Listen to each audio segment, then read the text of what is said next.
အားလုံးပဲမင်္ဂလာပါကျွန်တော်ကိုချာပါဒီနေ့ကတော့တကြံ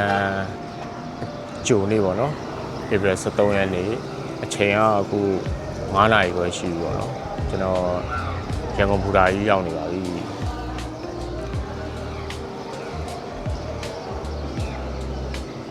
နေ့ကတော့ကျွန်တော်တို့ပုံမှန်သွားနေကြစရင်းခီးစဉ်မဟုတ်ဘူးပေါ့နော်တောင်တက်ခီးစဉ်လေးသွားမယ်ပြီးတော့တောင်ကိုပုံမှန်ရင်တော့သွားရင်ကားနဲ့သွားတာမျိုးပေါ့နော်အခုကားနဲ့မသွားဘဲနဲ့ရထားနဲ့သွားမယ်ရထားနဲ့သွားပြီးတော့ကျွန်တော်တို့ဒီဟိုဘက်မှာကြာရင်လည်းအဲ့တောင်ကို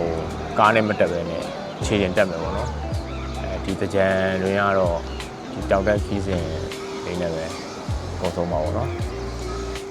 ကျွန်တော်ပုံမှန်ဆိုရင်အိမ်ကနေဒီကို12000လောက်ပဲပေးရတယ်ဒီကအခုက2ဆလောက်ပေးရတော့2000ဝယ်လောက်ပေးရအခုကစီရှားရတယ်ရောပါနေရောခါရဲနေရောဆိုတော့ transportation ချက်ကြီးရတော့တော်တော်များတယ်ကျွန်တော်အထဲတော့ရောက်လာပြီဒါပေမဲ့ယထာ9နာရီမှထွက်မှာလို့ပြောတယ်ကြိုရောက်နေတော့ဘူးကောင်းပါယထာအတိတဲ့အတိုင်းတော့စောင့်လာမှာ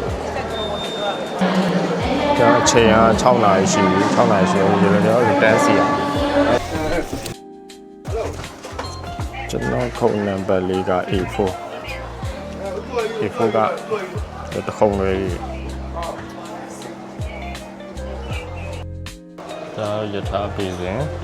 ယထာအိမ်လာယထာက9နာရီမှခမှာ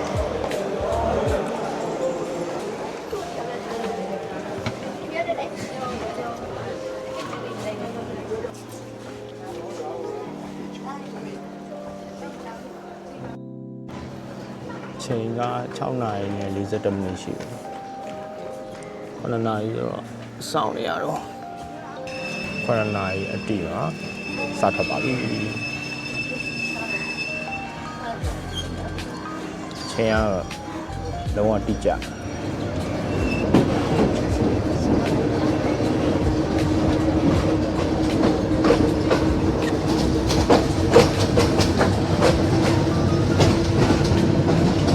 စားထွက်ပြီးတော့နော်အချိန်က9နာရီရှိပြီ။ဘာလို့တော့ဒါတော့ကြောင်ဝင်နေတာလဲ။ဒ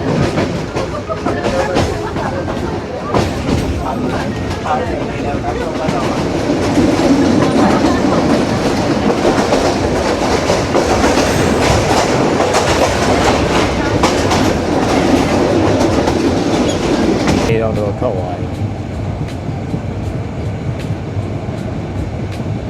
လွန်ခဲ့တဲ့3လတော့ကျတော့စောင်းရသည်ဆိုတော့အချိန်မျိုးတွေဟိုပြတ်တာတွေ့ရဟိုကတော့အမျိုးမှမရှိဘူး။ညာဒီကလည်းပို့မော်လမြိုင်ဟိုရထားစီးနေပါတော့နော်။ဟိုကအချိန်က9နာရီနဲ့9မိနစ်ရှိပြီ။9နာရီတိမှာရထားစထွက်တယ်ပေါ့နော်။ဟိုကပထမဆုံးအခုရက်မဲ့ပူတာအတိုးကြောင်လေးပူတာလည်းလို့တယ်အမှလေးဆက်ဆက်ကြအောင်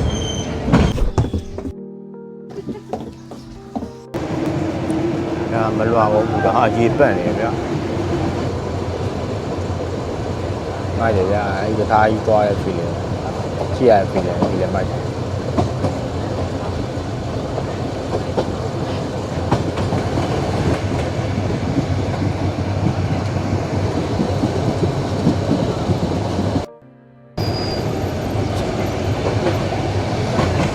ထားနဲ့သွားတာတခုမိုက်ရအဲ့လိုဘေးကိုကြည့်ရတာအရန်မိုက်တယ်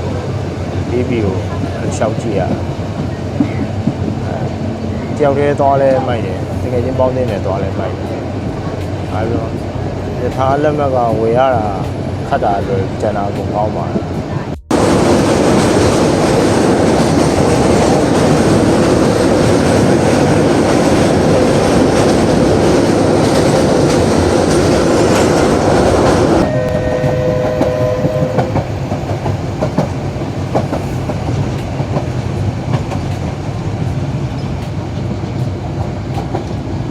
တော့ရတဲ့ပူတာတိုးကြောင်ကလေးပူတာပြန်ထွက်လာချိန်က9နာရီခွဲလောက်တော့ရှိပါတယ်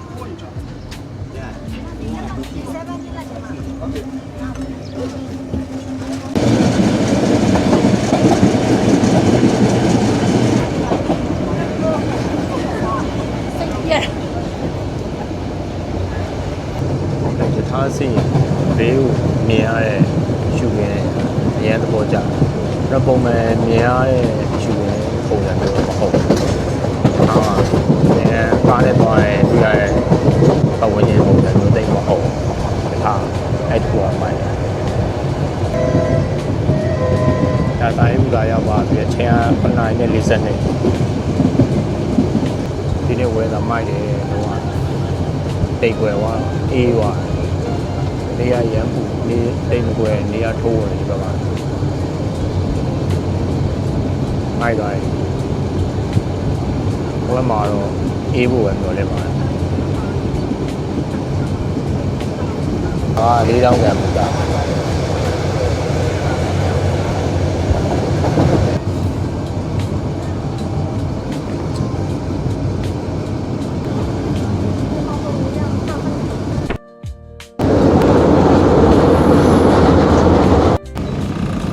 ရထားစီရတနာရီပေါ့နော်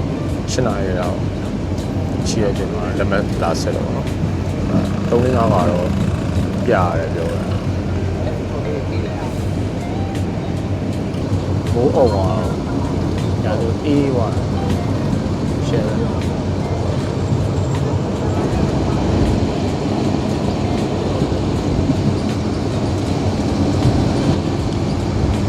ဒီမနေ့ကဒီဘက်ကမိုးအုပ်နေတော့ကြိုက်လို့ကောင်းတယ်။ဘို့ဆိုရင်ဒီနေရအရန်ပို့နေတော့ညဘက်ချမ်းများတော့ပြင်ဘဲနေတာများဟိုကတော့ဝေတာမိုက်တယ်ဟိုဘက်မှာပါတယ်။ဒီနေ့ကကင်မရာကိုပိတ်ရတော့စတယ်ကကျူးရတာဒီလည်းမိုက်တယ်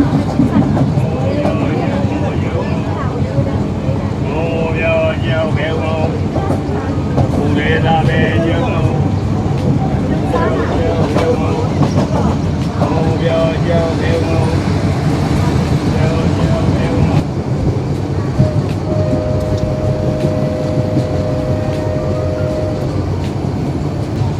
မိုက်ရင်ဝယ်သားတယ်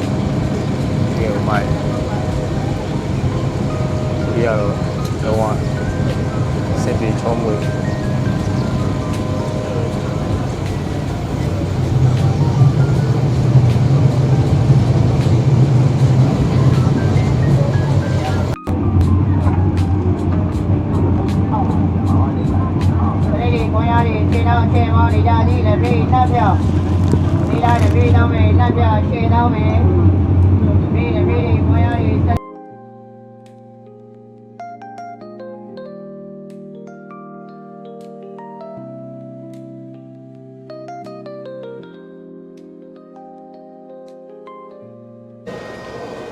ချိန်က8:50မိနစ်လောက်ရှိတယ်။ချိန်2နာရီလောက်ကြာတယ်။ခုမှဘကိုးရောက်တော့ဘကိုးရောက်။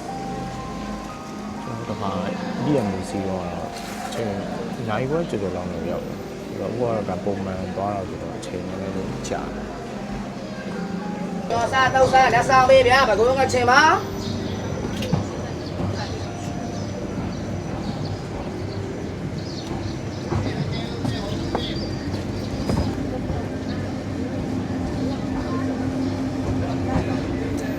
哎，别钱有没我无比。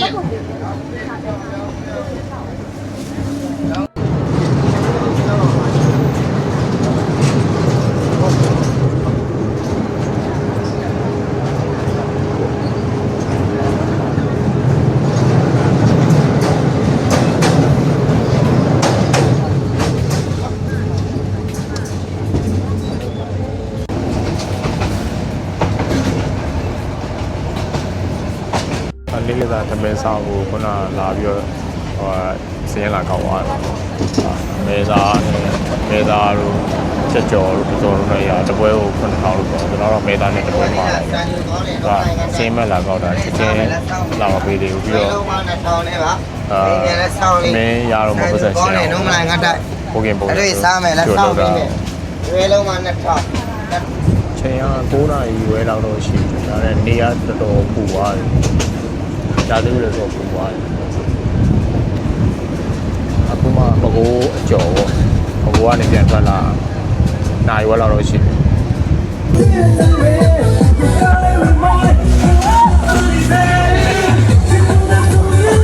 ပန်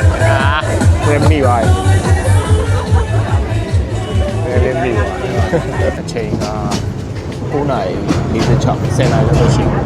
။ဒါရေပတ်တာမိသွား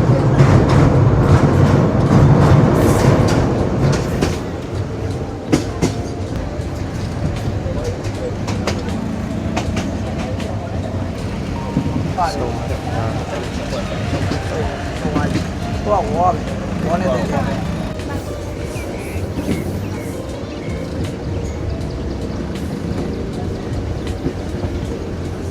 ဘောရောက်ပါပြီ။ချိန်က9နာရီ7လောက်လို့ရှိတယ်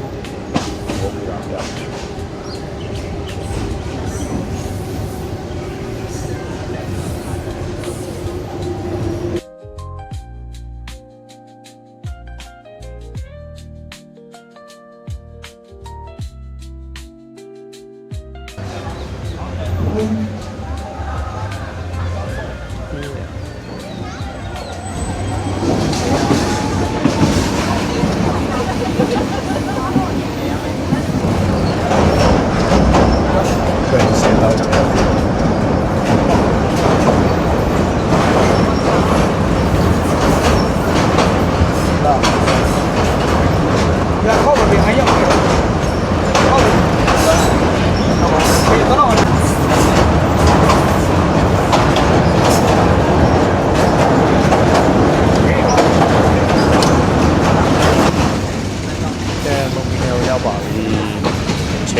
10 နာရီဝဲပုံပလင်လေးကိုစောင့်ဒါဒီလိုနည်းနည်းလေးအေးသွားတယ်ရဲမပူတော့ပြောမှာလားဟုတ်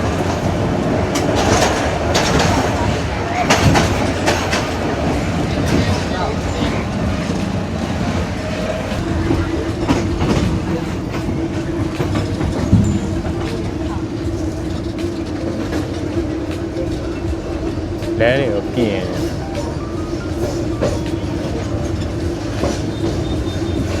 တိတ်မကြပဲကြိုက်ထိုးရောက်တော့ပါဘူးအဲ့တော့ဟိုဘက်ဟိုလည်းတိုင်းဆက်မှာညနေ3 နာရီလောက်မှာပဲဝင်မယ်လို့ပြောတယ်ဒါကတိတ်စရဲပူတာကိုရောက်တယ်အချိန်က10 နာရီ 26 မိနစ်တိတ်စရဲပူတာတော့အဲ့ဒီ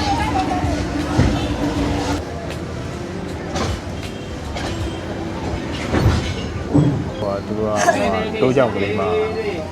ရက်တယ်နောက်ပြီးတော့ပကိုးမှာရက်တယ်အခုတင်စီရပူတာမှာလည်းနည်း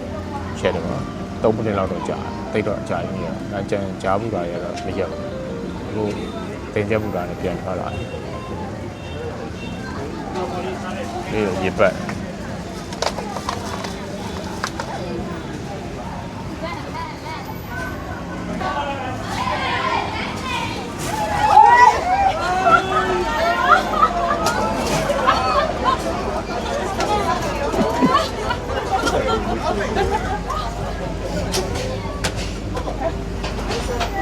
တော့လည်းချမြန်လိုက်တော့လွတ်သွား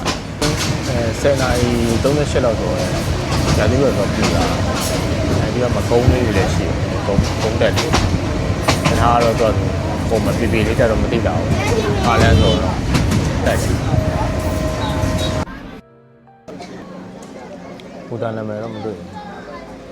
ခဏရဘူတာလည်းမတွေ့ဘူး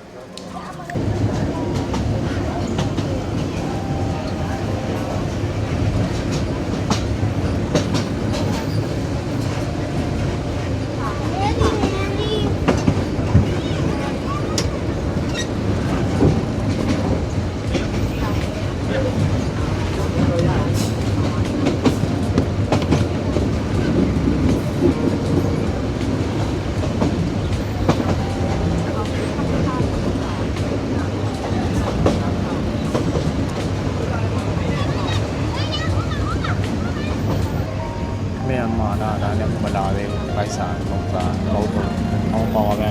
ဘာဘယ်နည်းမှချိတ်တာကျွန်တော်ပြီးတော့ရင်အဲ့လိုကချက်အိတ်လေးကြိုက်ထက်ရဟုတ်ပါတယ်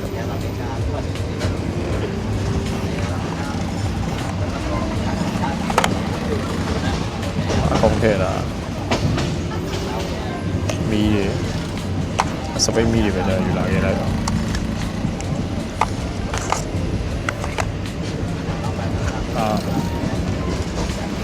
အပင်နဲ့ပတ်ပြီး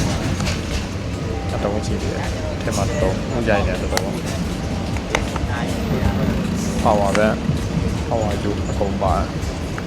အမှန်ကြိုင်မိုင်းမီ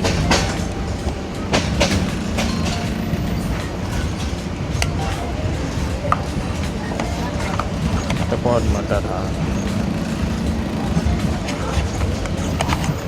ဟုတ်လို့တခုလည်းစုပြီးထည့်လိုက်တော့အဆင်ပြေရဲ့မပြောက်တော့ chocolate ပတ်လေးရဲ့မိုက်တယ်ချိန်လို့လည်းရတယ်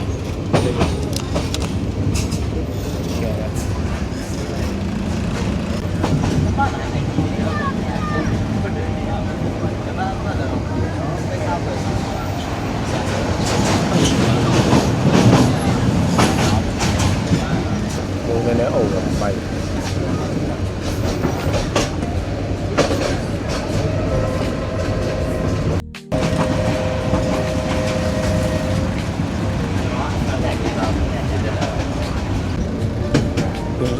မိုက်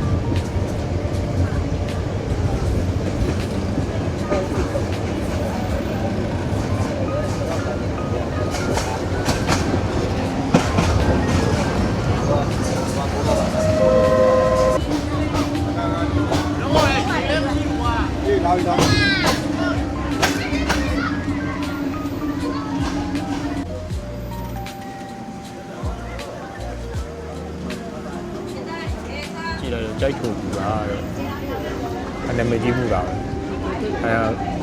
9မိနစ်လောက်တော့ကြည့်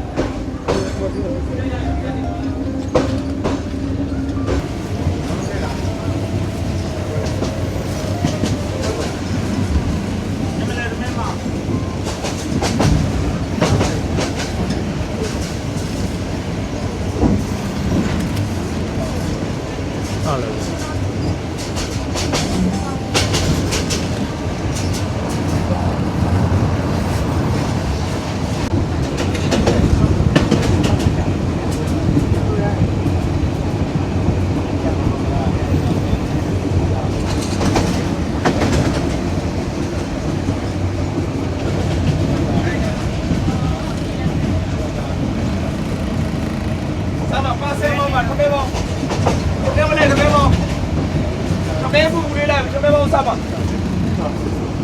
ဆိုင်ထမဲမောကူကူလေးထမဲမော တောင်းနေစမြင်ရညတိတ်ပွဲသွားတော့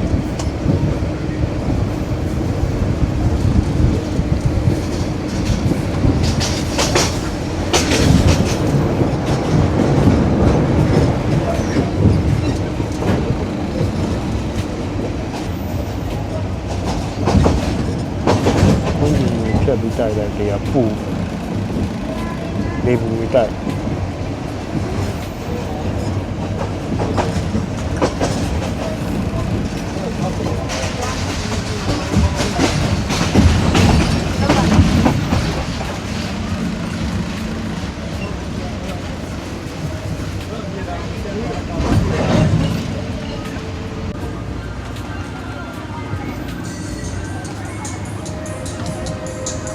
တောင်စုံပူတာနဲ့တူတယ်ကြည့်ရ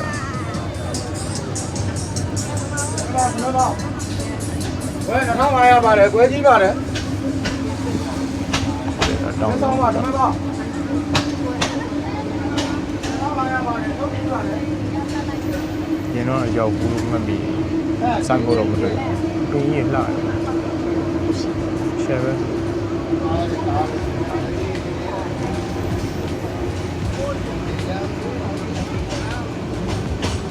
အချိန်က12နာရီကျော်တော့ရှိဘူးခုနတောင်စုံ12နာရီရောက်ဝင်တော့တောင်စုံကဆိုင်းဘုတ်တော့မတွေ့ဘူးဒါနဲ့ရင်တော့အဲ့ဘက်တွေလည်းရောက်ဘူးတော့ဒီကတောင်ရင်းနဲ့ရွာပုံစံမြို့ပုံစံကြီးတာကြည့်တော့တောင်စုံမှန်းကြည့်ရလဲသားနဲ့9000နဲ့မနက်ကမောင်းလိုက်တာအခု7ခွဲလောက်မှလာပို့တော့ဗောနော်ထမင်းပြီးတော့လေခမောင်းကြော်တယ်မဲသားနှစ်တုံးချက်မောင်းကျော်ဟောတရတီလေးပါခထမင်းပုံစံပေါ့ မင်းပေါင်းလို့ပြောတာဆိုမိုးပလဲလို့ပြောတာ9000ကဲကြိတ်တော့လဲသူကပြန်ထွက်လာတယ်အချိန်က7ခွဲလောက်တော့ရှိတယ်နောက်ထပ်3နာရီလောက်တော့စီအောင်ပေါ့4နာရီလောက်ဟိုမယ်ရောက်မှာဘယ်မှာနည်းနည်းတော့အေးသွားတယ်အရင်မပူတော့ဘိုးဘကလေဝင်းတွေကိုဖြတ်တော့လေဘူးတွေတိုက်အရန်ဆိုးတယ်လူလည်းလူဖြစ်တော့ပူတဲ့ချိန်လည်းဖြစ်တော့မတိစပိုင်းစီးနေရတယ်ပေါ့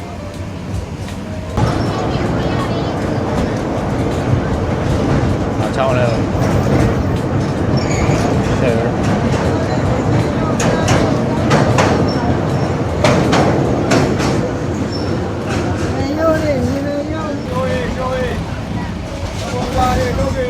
ဒီတော့ဘောထောက်ပါလို့ရှိတယ် ဒီကျင်းတဲ့ကြားလို့ကျွေးရတာကျွေးစင်းနေတို့ရတာဒီကဲတဲ့သဘောသားတွေကောက်တွေ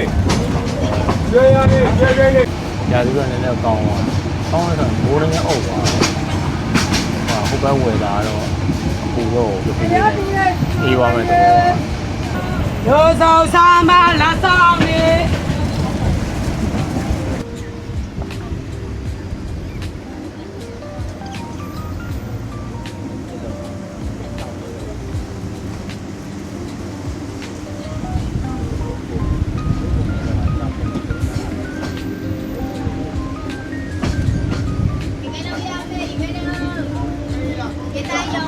လေပူကြီးပဲတိုက်ဒီလေပူဒီရတိုက်ပုံလေပူကြီးဒီဘက်ကလည်းကွင်းဒီဘက်ကလည်းကွင်းမြေကိုဆက်တိုက်ဆိုရင်းနဲ့ဆိုဒီနေရာလေသေးတိုးမှနေ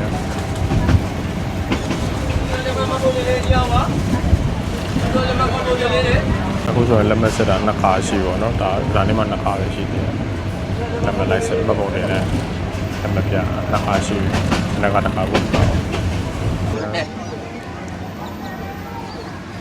ကြိုက်ချုံတထုံမူတော့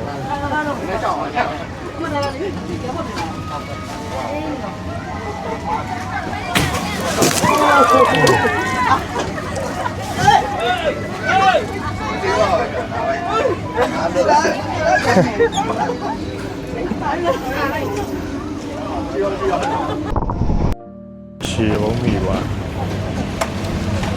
ပြန်ပူရတဲ့ရေဆိုကခီးတော့ရှောင်းလို့မရတော့တက်တဲ့ကိုတိုးတော့ပူတာတော့အမိုက်တွေမီးရှို့တော့ဆိုးတာနဲ့မီးရှို့မိုက်တော့မို့ရမယ်နေကြစေ ဟုတ်တယ်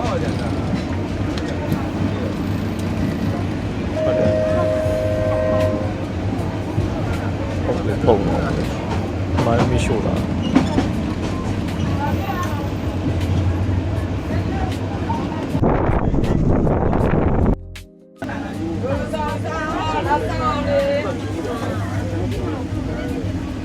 နာယောစားပြီးတော့ နေရာလက်နာရီမိနစ်20လောက်ရှိတယ်ဟိုဒီတော့တောင်းနေတယ်ပေါ့လေ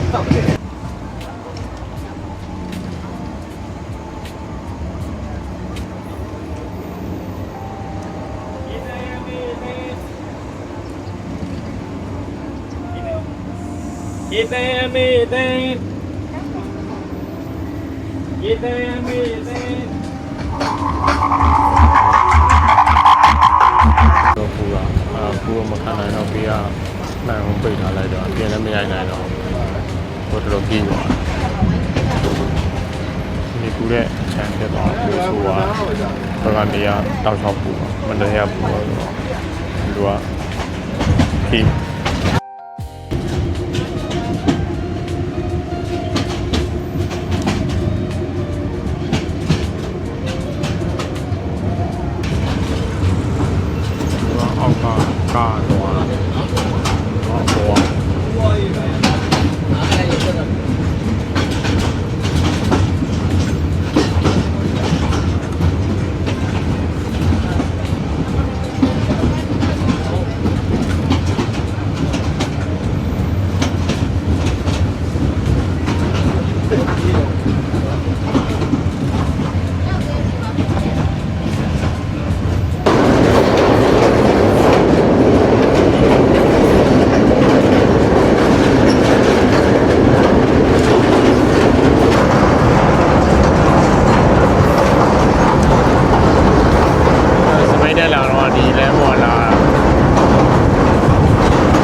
လာပြီးတော့ချိန်က3 နာရီ 40 မိနစ်3 နာရီ 4 နာရီမထိုးခင်ရောက်တော့4 နာရီထိုးဟိုမှာတော့စစ်နေအပုံတွေနဲ့လက်မှတ်လည်းစစ်တယ်ပြီးတော့ထုတ်တွေလည်းစစ်တယ်သူကညောင်ကားရှိမရှိတဲ့ခါကျတော့ဒီမှာပြန်စစ်တယ်ပေါ့နော်ပြန်ထွက်လာတယ်ကျွန်တော်ပူတာနေပြီးတော့ကျွန်တော်ဒီညတဲမဲ့နေအောင်တော့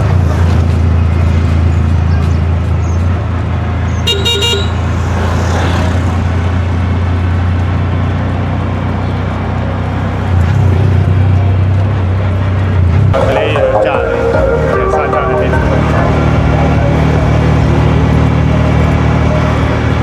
တော်တော်တော့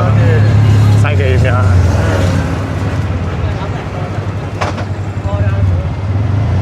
ကလေးရပါပါ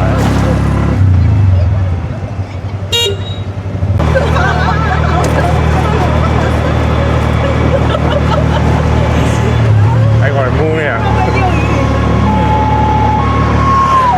ဘာလဲကျဲရတော့ရှိမိုးတော်မျိုးတဲ့ဝင်လာပါ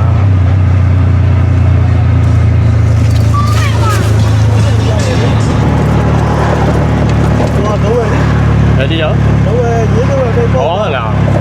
ဟုတ်တော့ဗျာလမ်းကြောင်းတော့မကောင်းဘူးနေရာတော့40ကျန်ပေါ့ကလေးစော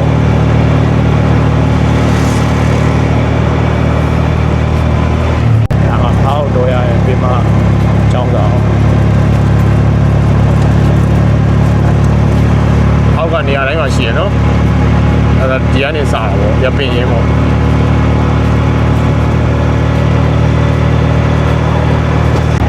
ဒီမှာကမော်လတန်ကထွက်ပြီပေါ့နော်ဒီကထွက်ပါတယ်ဒီဘက်ကဆိုမော်လတန်ကအောင်တယ်အာချူတောင်းကြီးဆန္ဒမှုလို့ကြောက်လုံးကြီးပါကြောက်လုံးစီတွေပေါ့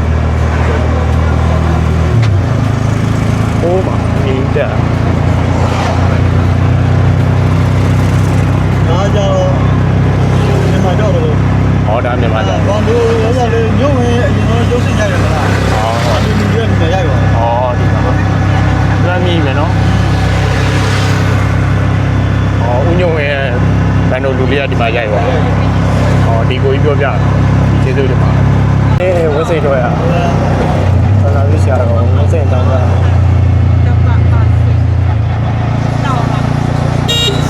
ဘုရားလောင်းလို့မလို့ဝက်စိတ်တော့ရဒါကမို့တော့ပေါ့နော်ဒီကနေပြီးရေးတဝက်တီသွားလို့ရတယ်ဒီညာဘက်မှာကျမောက်ပင်နေညာဒီဘက်မှာခုနကောက်ပါပြီ။ဒီထဲမှာခြံစိုက်ပြကြ။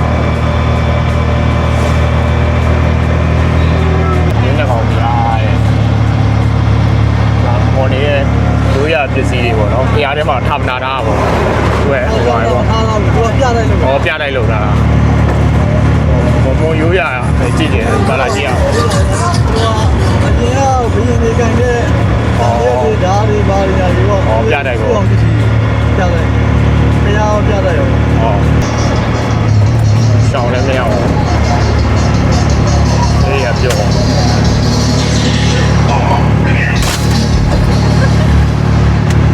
စေပါ။အားရည်တယ်။တောက်မှနေတော့လွတ်နေပါသေးတယ်။ဆိုသေးဘူး။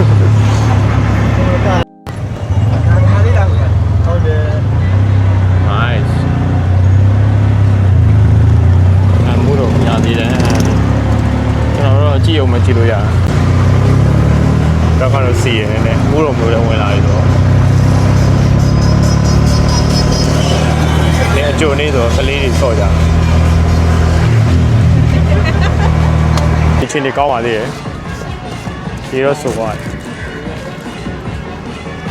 လမ်းတစ်လျှောက်ကြိတ်ခံ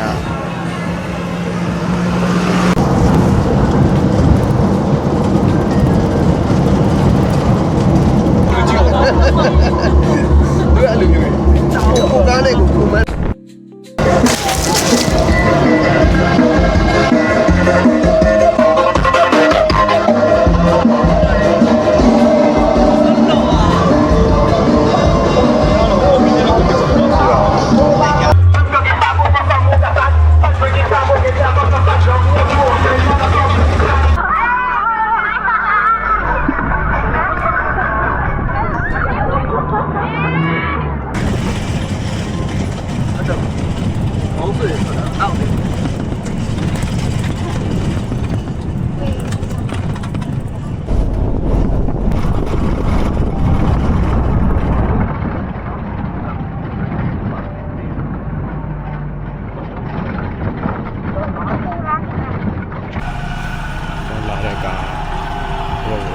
ဆက်ဖြတ်ပြီးတော့ပူအောင်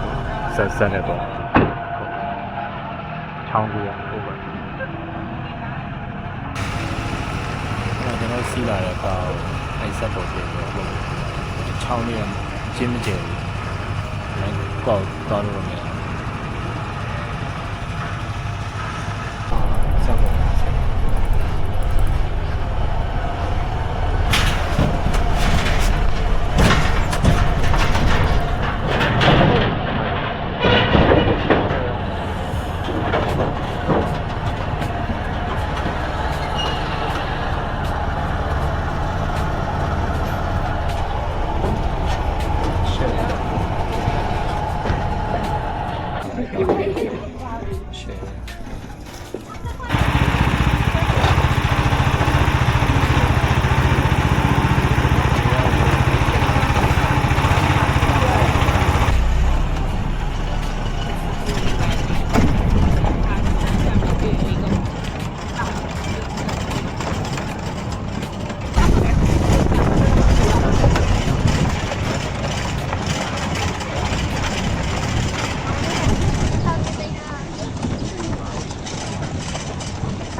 ဒီညတော့ကျွန်တော်ဒီအိမ်လေးမှာပဲအိမ်မယ်မနေ့ကကြာမှတောင်ကြီးကိုဒီအိမ်ကနေကားနဲ့ထပ်သွားအောင်နေကင်းလောက်ကြာမှတောင်စားတက်မယ်အဲဆက်တော့လည်းခေါ်နိုင်ပါဗျာမောင်းနေ